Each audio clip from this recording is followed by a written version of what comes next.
Engineered Air Balance is a leading authority in total system balancing and building commissioning at the forefront of industry standards and training. Our state-of-the-art training center is located in Houston, Texas. It is here where we are uniquely equipped to train the next generation of technicians. We are committed to developing and teaching technical knowledge, expertise, and the problem-solving skills needed to move the entire industry forward. Please subscribe and follow our channels. If you would like more information on the Engineered Air Balance Training Facility or training materials, please contact training@eabcoinc.com.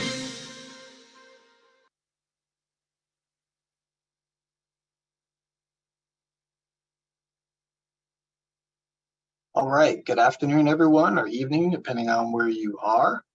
Welcome to today's AABC Tab Talk webinar series. My name is Ray Bird. I'm the Executive Director of AABC. I'll be your moderator today. Do want to go over a few housekeeping notes before we get started. You are encouraged to submit questions at any time using the Q&A button toward the bottom window of your Zoom window. We'll do a Q&A session at the end of the presentation, but as questions occur to you, please don't hesitate. Go ahead and submit them as they occur to you. The chat function is where you can make general comments, chat with other attendees, or ask a question of the moderator or the administrator of the webinar. If you're having technical problems during the webinar, please also use that chat function to let us know. We'll do our best to assist you. And then finally, as a reminder, this course has been approved for 1 hour of continuing education credit. And after the webinar, you'll get an automated email with your proof of attendance. So today, this is a bit of a different look for us with the Tab Talk webinar. We have a chat with Gaylon Richardson. He is our most recent AABC Hall of Fame modern inductee. And we're going to be having a sort of moderated discussion with him on his thoughts over a very long career in the test and balance industry, technically, and other things that affect the industry. So just introducing the speakers today, asking the questions directly with Gaylon is going to be a peer of his as a test and balance expert, Jeremy Johnson, who's a TBE and a CXA with American Testing, Inc. He's worked in the test and balance industry since 1997, managed various test and balance projects spanning commercial, educational, healthcare, and government projects. And then, of course, the man of the hour, Gaylon Richardson, 52-year career at Engineered Air Balance Company, Inc. in Houston, Texas. He served as president there from 2010 to 2020. His unbelievably influential presence extends to numerous roles in industry organizations. He's chaired standards committees for AABC, served on many ASHRAE committees, serving now as the president of the Associated Air Balance Council as he finishes his run on the board of directors. And among his more significant achievements, he's received ASHRAE's Distinguished Service Award and was awarded the title of ASHRAE Fellow. And again, all of that culminated into his induction last year into AABC's newly established Hall of Fame. So with that, I will bring on Jeremy and Gaylon to begin the discussion this afternoon.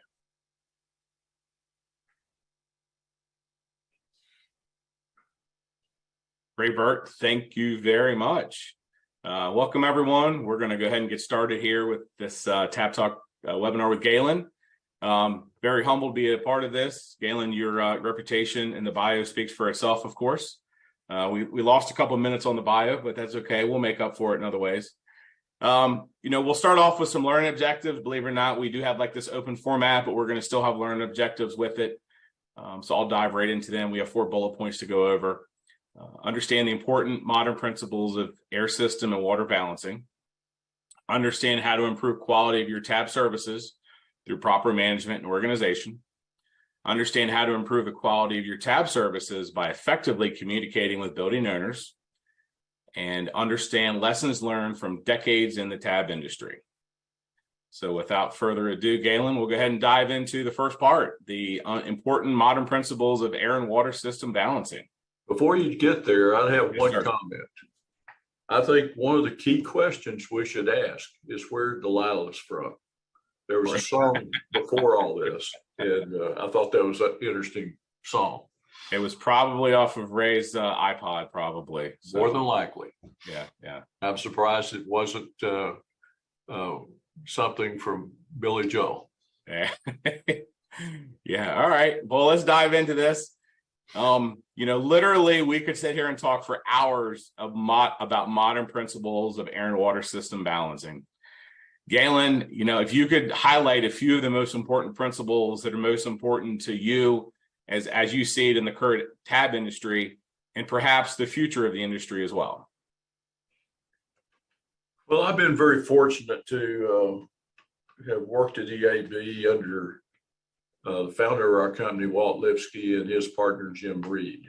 And one of the things they taught me when I first started EAB is you can have the air side balanced to the nth degree, you can have the water side balanced to the nth degree, but if the controls don't work, the system doesn't work.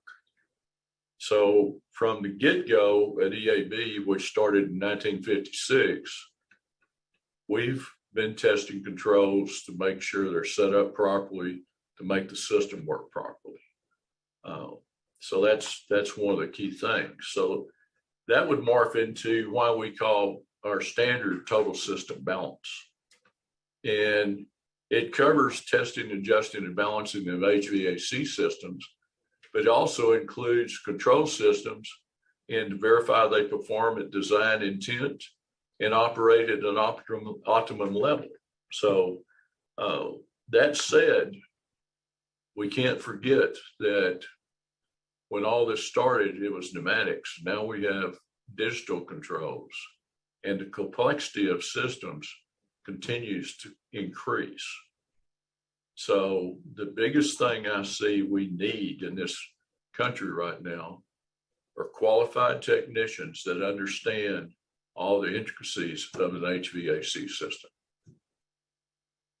Great information, great points. To that, I think it's a lot of building or a lot of tab company owners, are always looking at that person, that technician, right? At EAB, what kind of timeline does that take? What do you guys expect, or what's your standards that you guys go off of? Okay, so we basically have, I guess, 5 different categories of employees here in the field. A technician in training, technician, project supervisor, a project coordinator, and then a project manager. Okay. And the way we break it down, of course, the technician in training, he's the new guy that's trying to get this wealth of knowledge. And that lasts anywhere from, depends on how advanced they were when they came here, how much they knew. But if they go through a chapter a month, it's 2.5 years in the training, AABC training manual. But hopefully in a 2-year period, they would be able to advance to a technician. And then depending on how many different projects they have and the knowledge they have in testing systems, be advanced to the project supervisor. And then once the project supervisor can handle multiple jobs, he would become a coordinator. And then once he was shown his skills in managing people, he would advance to a project manager. But that said, the biggest thing an ABC company can do, or any test and balance company, is develop a culture of in-house training. And if you aren't training your people and they're not learning, they're going to be dying. That's plain truth. Taking the time to training, right? That's something that I think every business owner, anybody out there can be like, I don't have the time, and I think you hit a lot of the points, but do you have anything else to add to that about, about how you would encourage people that how important this is? Well, let's just talk about it. I mean, if you want somebody to be making a good wage and earning that wage, and if they don't understand what they're doing in the field, you're going to have problems. So if, it's just like a lot of the training done in ABCs in field training. So somebody's going to have to take time to set the guy down and show them what they're doing on every aspect of testing and balancing. If it's a brand new guy, they've never done a traverse, they got to be taught how to do a traverse. They got to be taught the equations that go with it. But then you go to a VAV system. How do you set that up? What do you do about outside air? Then he goes on to pressurization and how you deal with laboratories, et cetera, hospitals. So, but starting out, it's the simple rooftop unit or single zone unit, constant volume unit. And that's usually where everybody starts teething in our business. If you're not growing, you're dying, talking about that a little bit further, you've said something to me before, Gaylon, that really struck home. And it was, I don't know if you know what I'm getting ready to say or not, but the saying that you have as well, we need to do it right every time. And that to me is a huge, and I don't know what else you want to say about that, but that's a key of quality, consistency, good training, but everybody has to do it. Like let's say that Joe's over here doing this project, leading this project, and Sam's on the other project. The outcome of both of those projects should be the same. Okay, no shortcuts taken, and it's done right, and they understand how to do it right. That's the key in my book. Great perspective. Thank you. We're going to kind of transition a little bit, still under the model principles, but I'm going to ask you the question: what are some of the best and or worst advances in TAP technology, instruments, procedures that you've seen over the years? Well, not to throw anything under the bus. Of course not. I would say the biggest issue that I see is technicians, people doing tab work, understanding the instrumentation. And when we had analog, it was fairly simple, but now we have digital. We have instruments that are taking it to the 1,000th place. But if they really understood their instruments, they wouldn't condemn anything that didn't fall within, probably 5% or maybe 10, depending on what their was required by the specification. And they need to understand what the accuracy of these instruments are. And I've seen quite a few problems in this industry where something new comes out and it's capable of holding 5%. But when they test it, because they didn't follow the right procedures or didn't understand the accuracy, they're showing that it's way off. And the test and balance company, and that's not a good thing. Yeah. How do you, like, on that instrumentation and the tolerances subject, some of the situations that we get into, and I'm sure you are too, is, and a question that others might have out here is, how do you educate our clients and or engineers with these instrumentation capabilities, especially if we're being held to a standard and a specification that might be borderline, or we're being asked to do something specifically that might exceed the instrument's capability? The first thing we do is usually give the engineer a copy of the ANSI AABC standard, and it has instrumentation, it has its accuracies in there. And if they get that in their specification to follow the standard, that there'll be one way. But the main thing is the education of the employees that make sure they understand what their capabilities are. I know a lot of times in our training program, EAB is always rounded off to the nearest 5 CFM when you're doing airflows. And people want to read direct. Well, if they're reading to the nearest ones place, is it that accurate? And the answer is no, it's not. So. Great. Thank you. Thank you so much. I'm not sure, Ray, if we have any questions or a pause moment, but we're going to go ahead and go on to the next learning objective. Tab company management operations. I don't know if we have enough time slotted for this, but we'll do the best we can. So Gaylon, obviously, I think a lot of people know EAB has had an incredible model for success. What are some of the most important things you have done for its continued success? I would say that starting out at EAB, I was taught several core values that was proven in the first 15 years of EAB. And one comes to mind is Walt and Jim were asked to pressurize the Titan II missile silo, the first one that they had. Oh, wow. And it took them about a week, and they came up with what it would take to pressurize it. So they turned in their report, and everybody was just elated over that they could pressurize the silo. And they're patting Walt and Jim on the back, and Walt said, well, we pressurized the silo, but we didn't solve your problem. All right. So the first thing sticks out from that is integrity and asking for a better quality. And the whole idea was that off the silo were all these compartments, control rooms where people were. And those compartments had to be pressurized to that silo. And that had to be part of the test procedure. Well, everybody that was involved in the project went back, and after a week, they came back and asked them to come back in and do the retesting and set up a program for them.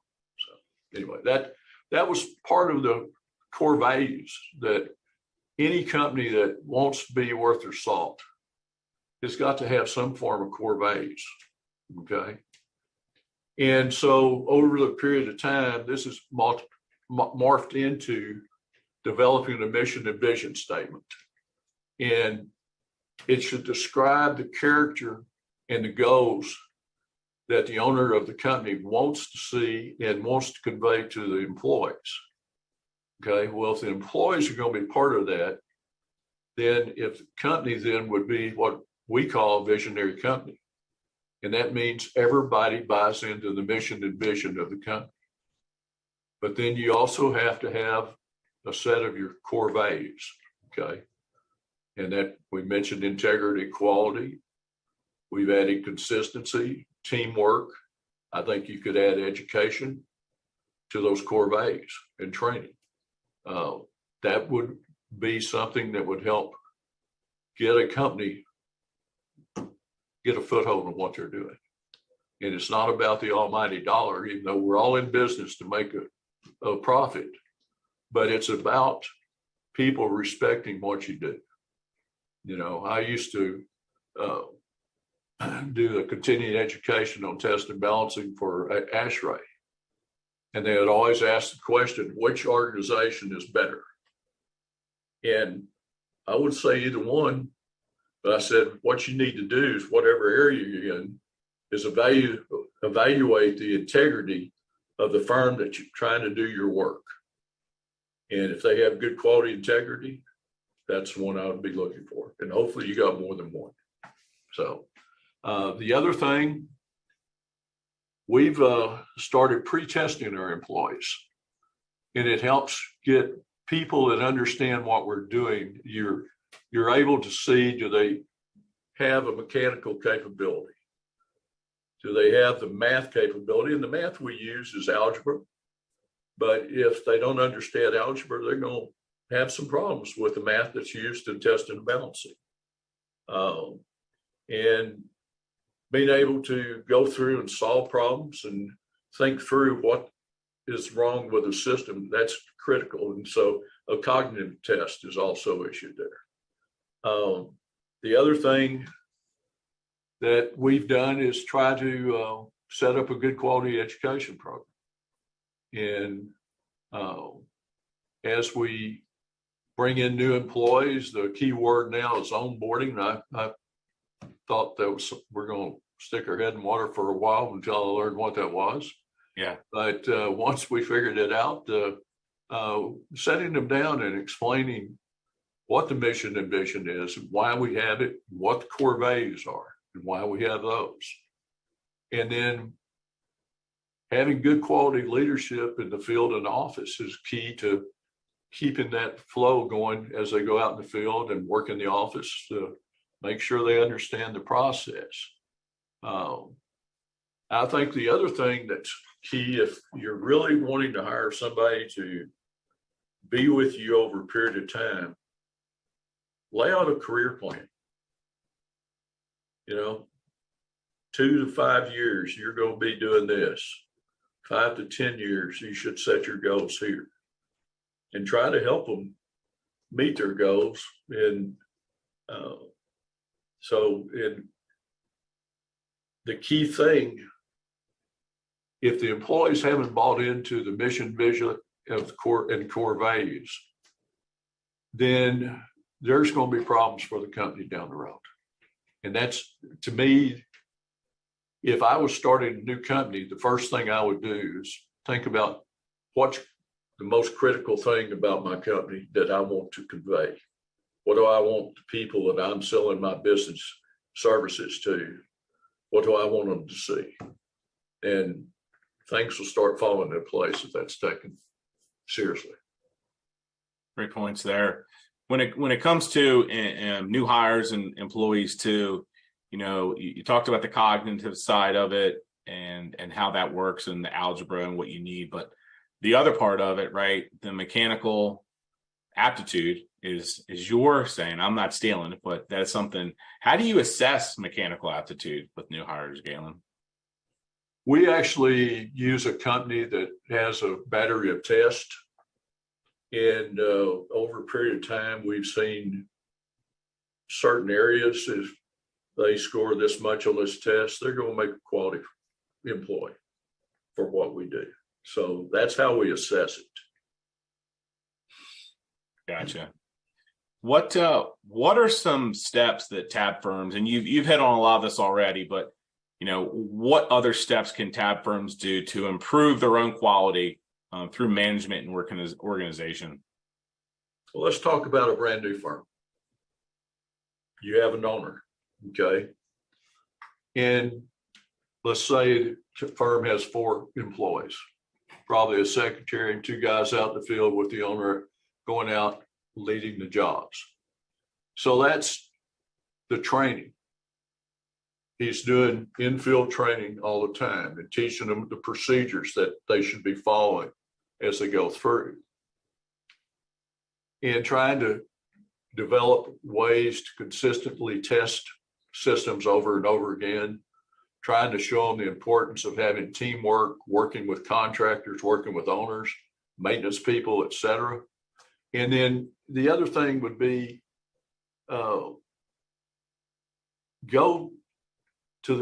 if you've got a system out there and it's not required to test something, make sure the system does work.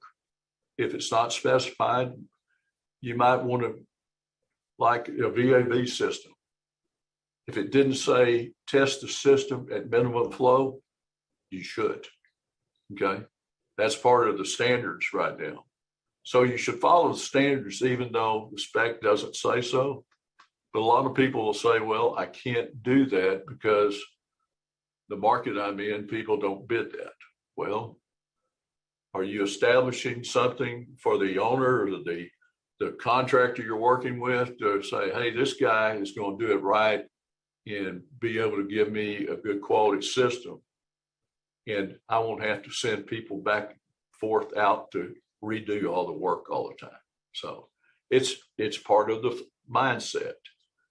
Sure. Then as a company would progress and the owner needs to start, as he trains these young men or women, he needs to assess, well, who's taking over and starting to really grasp everything that I've been training with, and somebody that I can start putting out in the field to lead the work. Okay.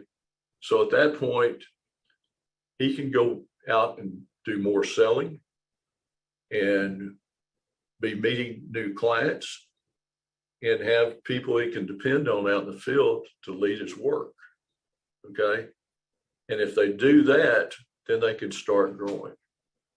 But if it's no training, then the owner's going to be stuck out in the field and not be able to grow. That's something that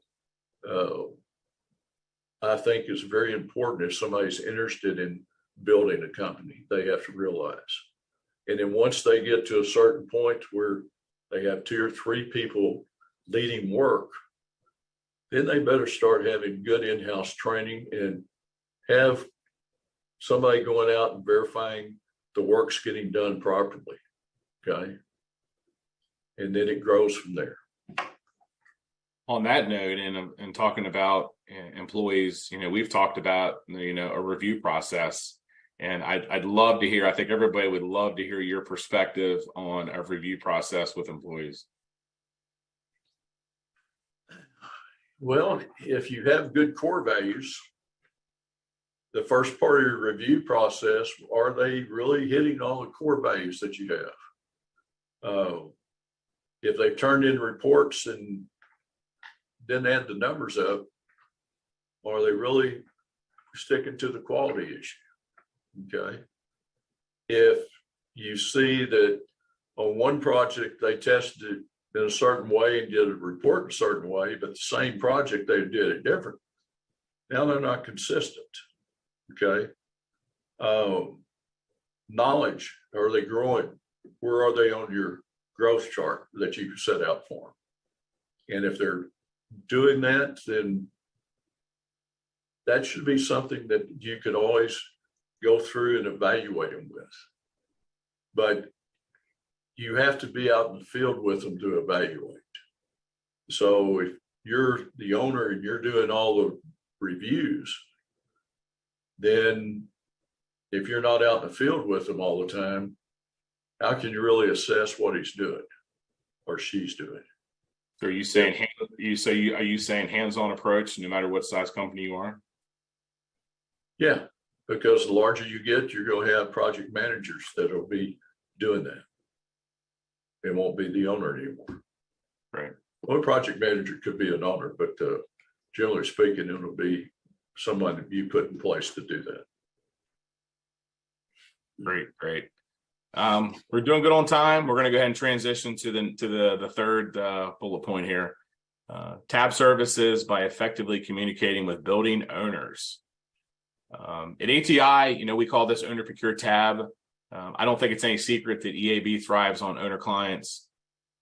Gaylon, how does this model work for those inspired to do more owner work? Well, first of all, you've got to be able to communicate what you're doing to many different people. Okay. When you're starting out, are you working for a general contractor, a mechanical contractor, a sheet metal contractor? What can you do to show them? And if it's the contractors, they're going to be looking at price, but the specification, you need to be following the specification. Okay. So getting a good rapport with the contractors is a good thing. Okay. Letting them know that you know what you're doing is a really good thing. But then to get past those guys, then you're probably seeing, if it's a building of any size, the maintenance department coming by and trying to learn the systems.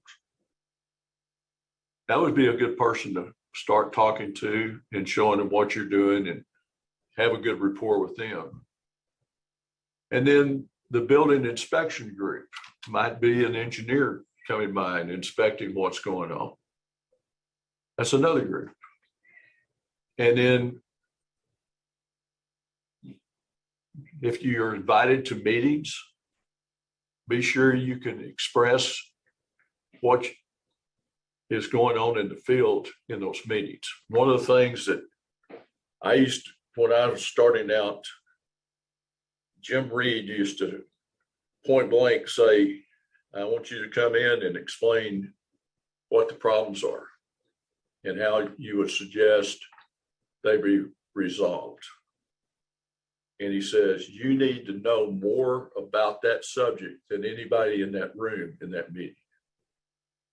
And that's carried on from me to a lot of other folks. So if you're doing that type of thing, then that's another way to show people the quality of work that your company can do. And then if nothing else, every now and then you're going to get a call and say, hey, I've got this problem. Can you come help me look at it?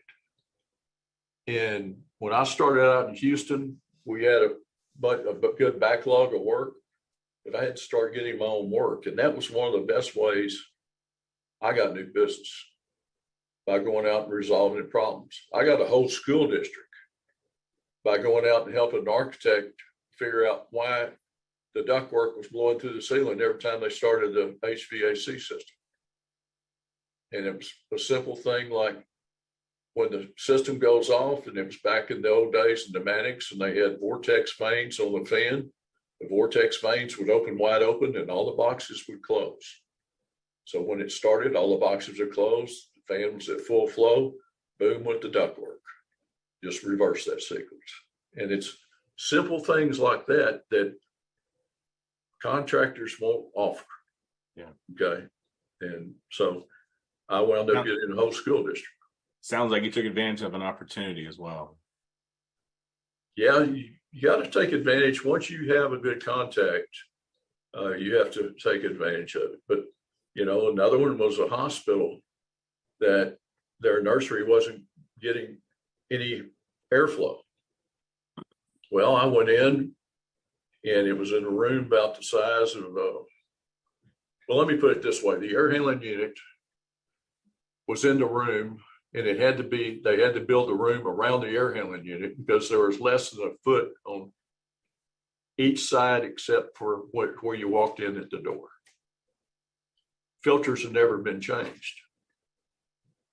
So, and the engineer, it was an architect engineering firm. They called up the lead architect and says, Gaylon said that you need to probably tear out a wall to get into the filters of this unit. And so from that point, we got a lot more work. Good deal. You know, on that communicative building owners, Gaylon, I think you've hit on our talking points there. If you have any other do's and don'ts about this, you know, please share. Otherwise, we'll go ahead and hit the last learning objective. One thing, as a test and balance company, don't design. Don't say you should do this. We suggest you consider. That's a very positive point. Excellent point. We didn't design it, did we? No.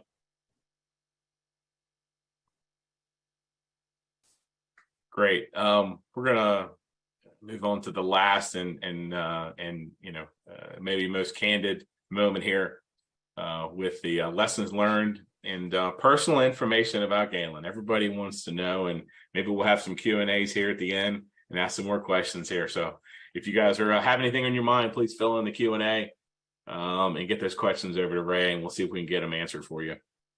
But we'll dive into kind of like where it started. I guess, you know, this is an AABC Tap Talk webinar, so we'll start with that first. We'll start with, how did you become involved in the AABC, Gaylon? Engineered Air Balance was a founder of AABC, and our founder, Walt Lipsky, was the representative for EAB. And after, I don't know, it seemed like early 80s, they decided that I would replace Walt as a representative of EAB. And so he and I started going to AABC functions together. And I became a TBE. I started the office in Houston in '77, so I needed to be a TBE. I don't remember when I got my TBE, but anyway. And from that point on, Walt involved me in what he was working on. I think back then he was working on version 3 of the standards, and I kind of saw what he was doing and thought that it looked like something I probably need to get into down the road. So, yeah, gotcha. I should have probably asked this question first, but this will probably get back to your career. But how and why did you ever get involved with testing and balancing in the 1970s? well, I started EAB in January of 1971. All right. And at the time, I had 3 different job offers, and one was from EAB. And one of the companies was a company I interned with when I was going to college. Another company was a company that was up in the Northeast, and just talking to the guy, he didn't understand my Texan, and I didn't understand his Northeast accent. So I didn't think that would be a good move. And then as I looked at the test and balancing industry, AABC started in '65, so that they were 6 years old before when I was applying. And EAB was celebrating its 15th year in business. So this was a whole new industry. And I thought, well, if you're looking for a place you can grow, in my mind, this would be a pretty good place to start. And that's how I've gotten involved in testing and balancing. Great. And then I like change so much, I stuck around for 50 years. Great story, Gaylon. Expand a little bit on your thinking and the inspiration on the training center and any other people that were vital to it, and kind of how kind of all that happened, and where it's at now, and maybe the future of it as well. When we first started talking about the training center, the inspiration was to have one person teaching how to, instead of multiple lead people teach shortcuts that they came up with, but learn how the right way is and develop your own shortcuts to pick up speed as you go. That was the first thought.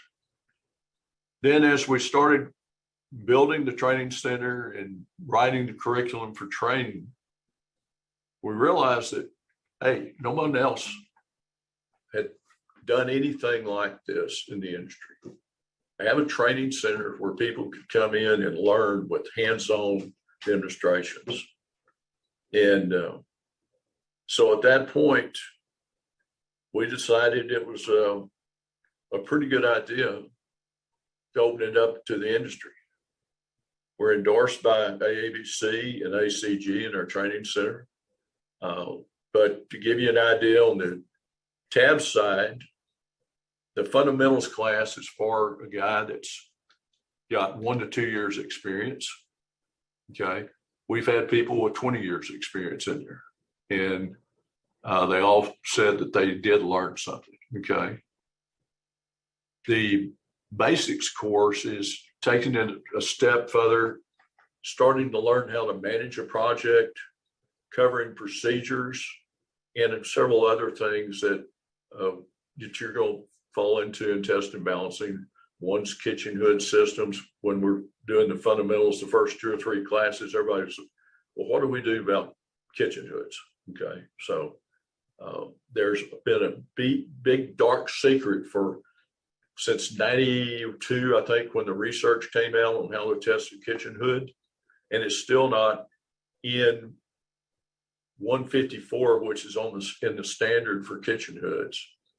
But we've had it in the AABC standard since this research was developed. And if anybody wants this, how to do it, we have a form that's developed, and you can send AABC a request to send you the AABC form, and it's digital. So at that point, you load it in your computer and you put the information in. You don't have to go through and try to solve the algorithm.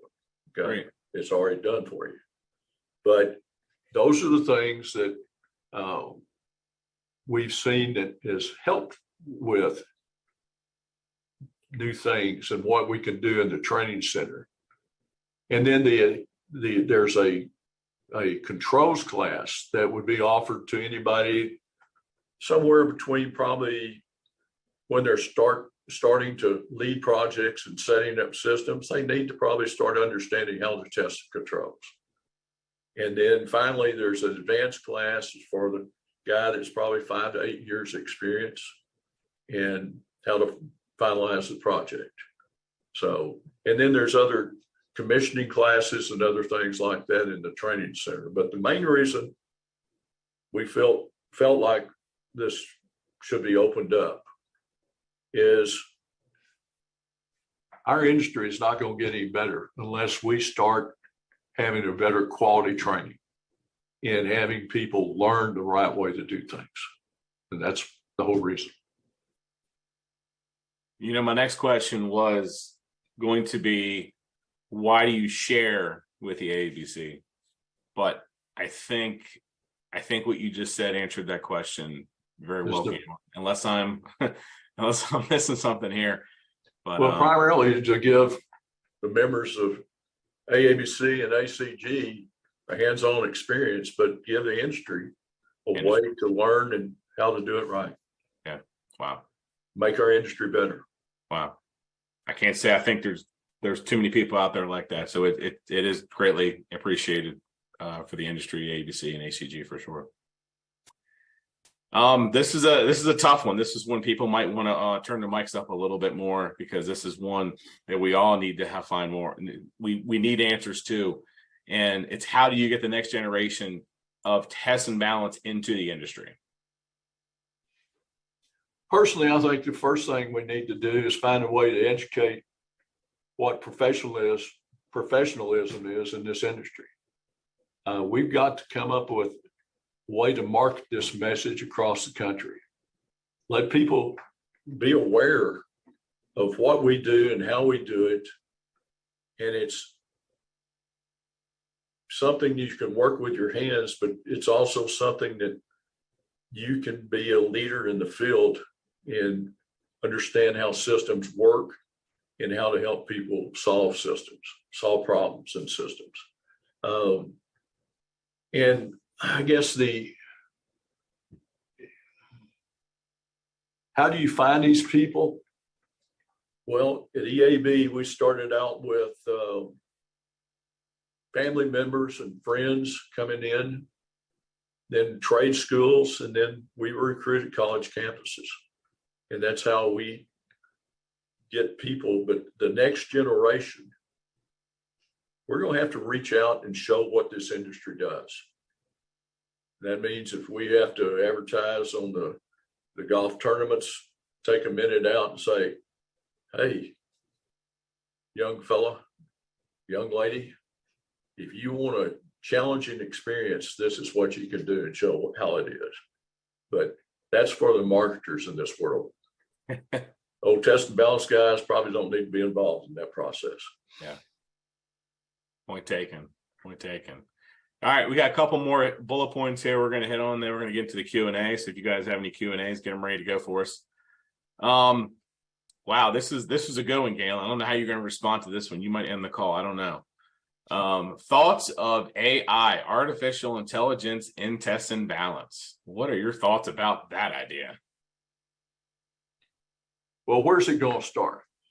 I don't think you're going to have instrumentation that has artificial intelligence that can go through and take a traverse and figure out if it's the right airflow. Maybe there will, but right now, no. But I think where it's going to start is with control logic. Control logic, yeah. And identifying how a building operates depending on the various loads that it has. And then coming up with the best energy efficient way to control that building. I think that's where we're going to start seeing AI in this industry. We do trends now. but how much of that information can we download and say, hey, look at all these trends. Is this the way we should operate this building? And I really don't think it's there yet. Okay. So that's the challenge for the control companies. Yeah, definitely. Over the years in the tab industry, Gaylon, as it's evolved, if you want to give us the best, if you want to give us the worst, if you want to give us both, but what are the things, best and worst things, or things that you've seen, war stories, lessons learned? I think you can answer both questions with two words: quality control. Way back when there were contractors that actually did all the work and didn't sub out all the work, they had good quality control. But as everything started diffusing, quality control was lacking. Okay. Prior to the 80s, engineering firms generally had good quality control. But as things have grown and things have sped up with computers, et cetera, some of that quality control isn't there anymore. Yeah. So this could be a way that if you want to use AI, then if you had something to do back checking on, that would be a good way to do it. But today we don't have that. And what happened was, back in the 80s, there was a big drop off in construction, and engineers went every which way. And some of those were key engineers that were doing the training to younger engineers. And then it's picked back up in the 90s, and now you had engineering firms that didn't have the staff to train the younger people the way they were back in the early 70s and early 80s. So that was quality control. But the other thing is, in the construction, a lot of people don't check themselves, and a lot of times they don't get the system wired up and say it's ready to be tested and balanced. That's not good quality control. That should be on the general contractor. But by that same token, they have to be taught what is required for this. And that's something that we've been working on with general contractors on. How do you look at the MEP, and what do you do to make sure it's ready to be tested and finish a building? That's the key thing. So when you get down to it, just one of my pet peeves would be going to a construction meeting, and there'd be a lot of problems, and everybody would understand what the problems were, but they wouldn't say anything in a construction meeting for fear that the general contractor jumped down your throat because the owner said it in the meeting.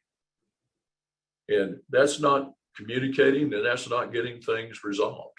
So, but quality control has been great, and it's been bad. So to me, that's one of the key things that the industry has evolved some, and it's lost some.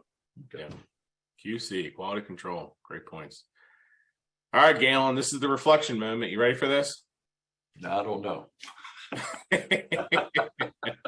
Hey, let's give it. I mean, we're 2:49 Eastern time. We're right on schedule here. Ray's not yelling at us yet, so we're good. Gaylon,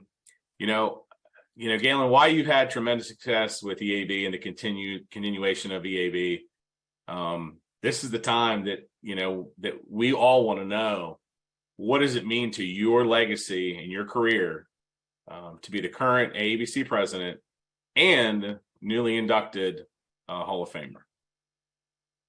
Gratitude. Gratitude to AABC for allowing me to have that award.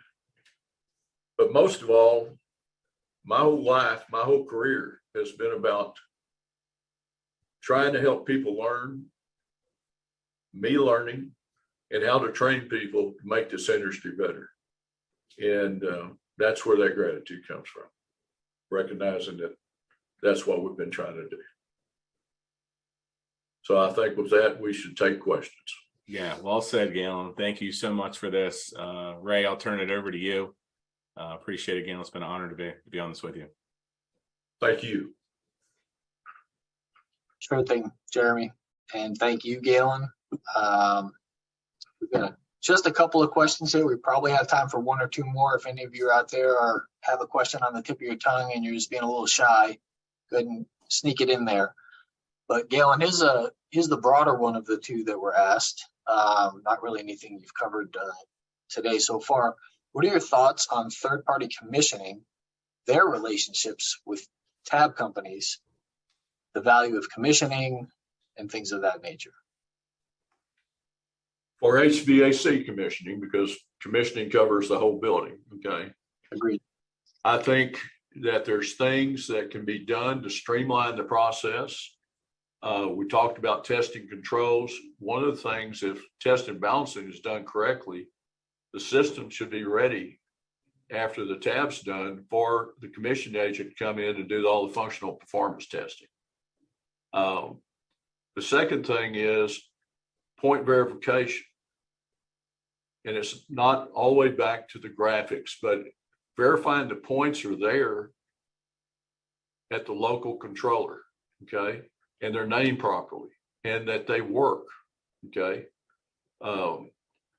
I think that should be part of the tab process and be able to hand it over to the commission agent and see any deficiencies there before he starts. He could get those fixed.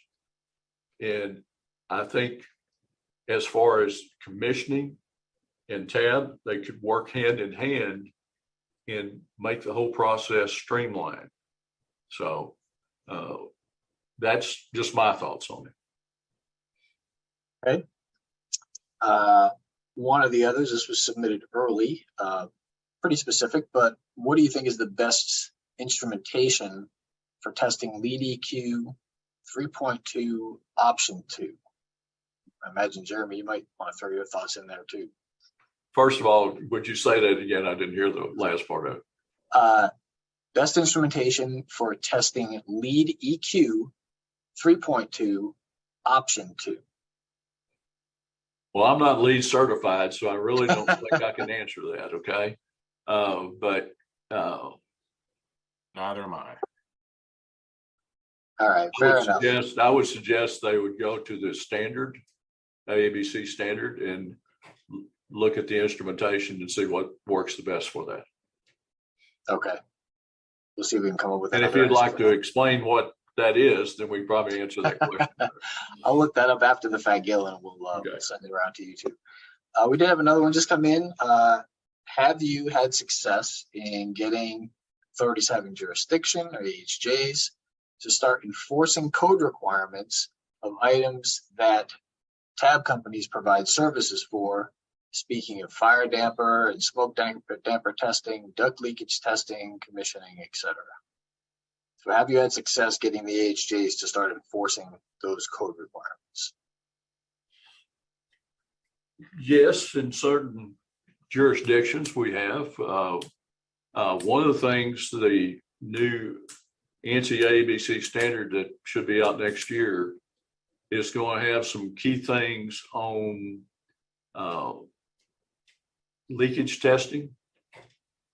And the key thing I think has really happened is with 90.1 and ASHRAE requiring that all duct leakage classification is leakage class A.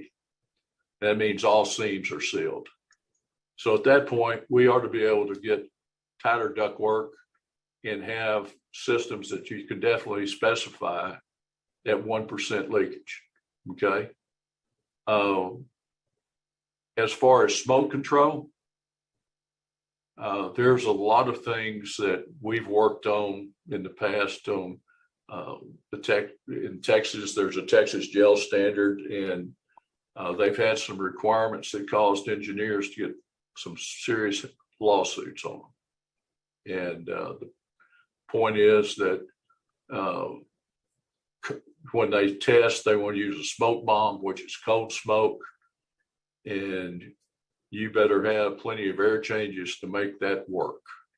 And and then understanding if you have compartments, what it takes to seal that compartment well enough so that you can remove that smoke.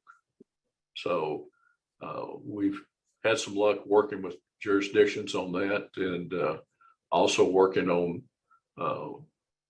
90A and B and NFPA and 92A and B.